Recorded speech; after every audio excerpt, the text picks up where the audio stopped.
इस टेक्निक को यूज करके किसी भी एप्पल की वैरायटी को 12 मासी या ऑल टाइम वैरायटी बनाया जा सकता है। नमस्कार, आदाब, सत श्री अकाल। मेरा नाम है राहुल बारिक और आप देख रहे हैं amazing farming tech with Rahul. So a lot to know, a lot to show and a lot to discuss in this video. तो आज है 8 जुलाई और आज आप देख सकते हैं कि मौसम कैसा है, बारिश वाला मौसम है और हर तरफ आपको पानी पानी दिख रहा होगा। ये है हमारा न्यू प्लांटेशन प्लॉट जहाँ पर हमने कुछ न्यू वैरायटीज़ की प्लांटेशन की है। जैसे ये है नेक्टरीन और अब आप ये देख रहे हैं ये है एप्रिकॉट यानी कि खुमानी।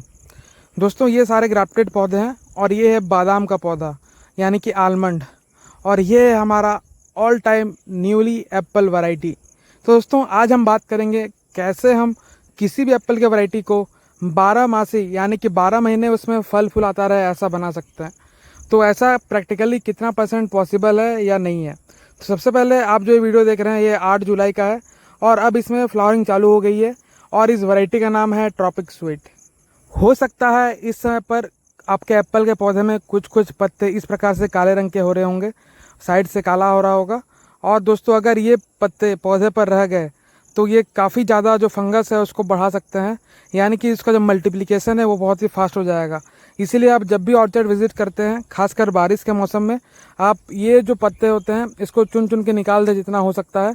नहीं तो आपको जो प्रेशराइज जो स्प्रेयर है उसका यूज़ करना पड़ेगा, स्प्रे गन का, जिससे कि ये जो पत्ते होते हैं ये गिर जाते हैं नीचे।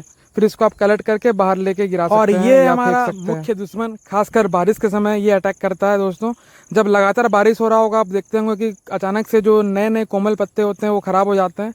वो उसका कारण ये होता है, ये कीड़ा क्या करता है उसको रात में खा लेता है। इन सभी से छुटकारा पाने के लिए आपको क्या करना है, आपको बनाना है एक सॉल्यूशन जिसमें होगा 2 ml पर लीटर इमिडा क्लोरोपिड या क्लोरोपाइरिफॉस और उसके साथ आपको मिलाना है कोई भी सिस्टमैटिक फंजीसाइड जो भी मिल जाए आपको, या फिर आजकल सिस्टमैटिक प्लस कॉन्टैक्ट फंजीसाइड की कॉम्बिनेशंस आने लग रही हैं, आप उसको भी यूज़ कर सकते हैं। उसको यूज़ करना है 2 ग्राम पर लीटर के हिसाब से आपको घोल बनाना है और आपको अच्छे से पूरे पेड़ को, ऐसा नहीं कि बस ऊपर निकाल दिया, पूरा पत्ते से पानी गिरना चाहिए, यानी कि इस प्रकार से आपको स्प्रे करना है, पूरा भिंगा देना है पौधे को, क्योंकि बारिश से तो भींग ही रहा है और आपको भी भिंगाना है।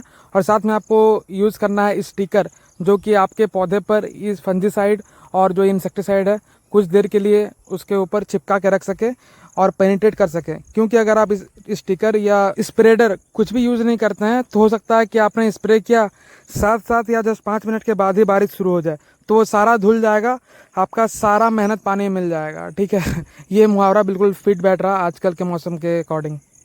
आपको स्टिकर या स्प्रेडर लेते समय आपको ध्यान रखना है कि ये नॉन आयनिक फॉर्म में होना चाहिए। नॉन आयनिक फॉर्म में होगा तो क्या होगा कि ये कम से कम रिएक्ट करेगा आपके फंजीसाइड के साथ और आपके केमिकल इंसेक्टिसाइड्स के साथ। ठीक है, तो हमेशा प्रयास रखें कि नॉन आयनिक वाला ही हम चूज़ करें, स्टिकर हो चाहे वो स्प्रेडर हो। So now let's come to our main topic. एक होता है थ्योरी और एक होता है प्रैक्टिकल। जब हम थ्योरी लेते हैं उसके बाद प्रैक्टिकल करते हैं और प्रैक्टिकल में जब हम कोई चीज़ को प्रूव कर लेते हैं तभी वो प्रैक्टिकली पॉसिबल भी हो पाता है। हम आपको अभी जो भी लॉजिक देंगे आप उसको कनेक्ट कर पाएंगे, तो ध्यान से सुनिएगा।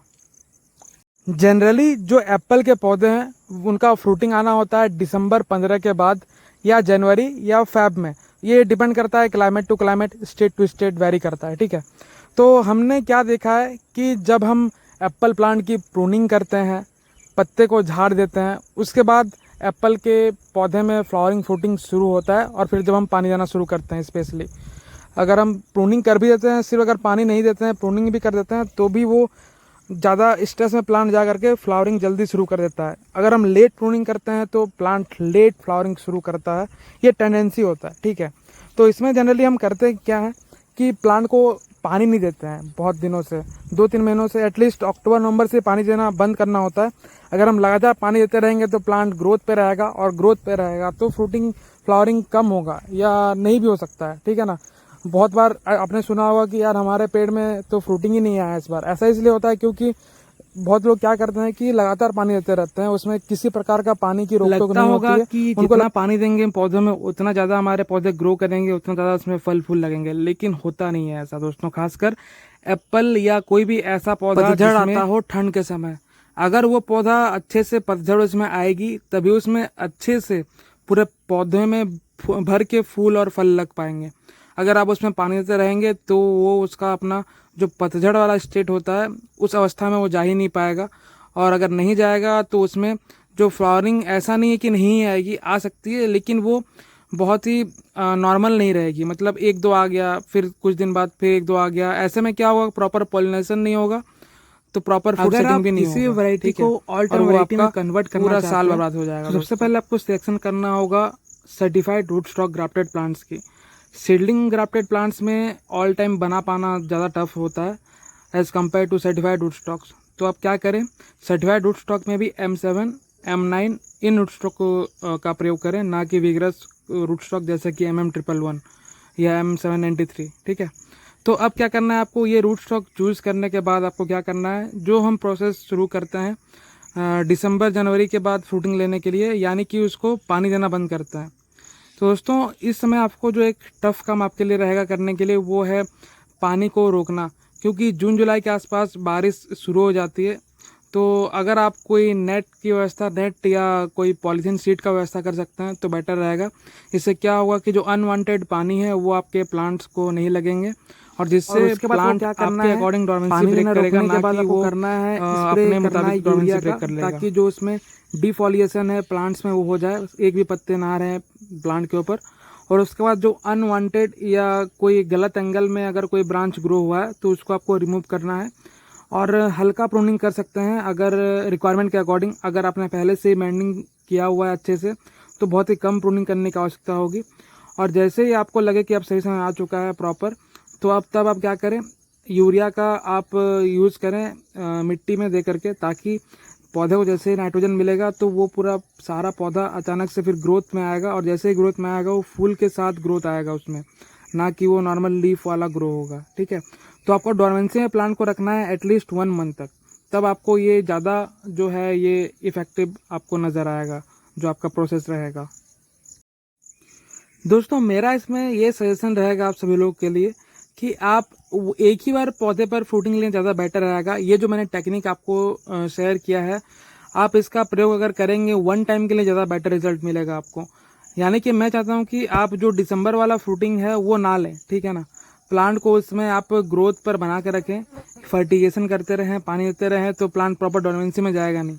फिर आपको क्या करना है, मार्च अप्रैल में जब बहुत गर्मी पड़ती है तब धीरे धीरे प्लांट को ऑलरेडी स्ट्रेस भी आता है, तो उस टाइम आपको प्लांट को स्ट्रेस में लाना भी ईजी रहता है। ठीक है, तो उस समय आप प्लांट को धीरे धीरे स्ट्रेस में लेकर आएंगे, और जून जुलाई में जैसे बारिश शुरू होगा, बारिश का मौसम मिलेगा, वो वन ऑफ द तब आप धीरे धीरे इसको क्योंकि इस समय जो एक शिकायत रहती है गर्मी कारण, तो इस समय जो फीलिंग आएगा उसमें कलर डेवलप नहीं हो पाता है। हम हॉट क्लाइमेट वैराइटीज के बारे में बात कर रहे हैं। ठीक है, तो आपका जो अब हार्वेस्टिंग आएगा वो अक्टूबर नवंबर के आसपास आएगा, और इस समय आपको एक बहुत ही अच्छा क्वालिटी का एप्पल मिलेगा विथ रेड कलर, या जो भी फ्रूट का ओरिजिनल कलर आता है वो डेवलप होकर के आएगा, निखर करके आएगा वो रंग।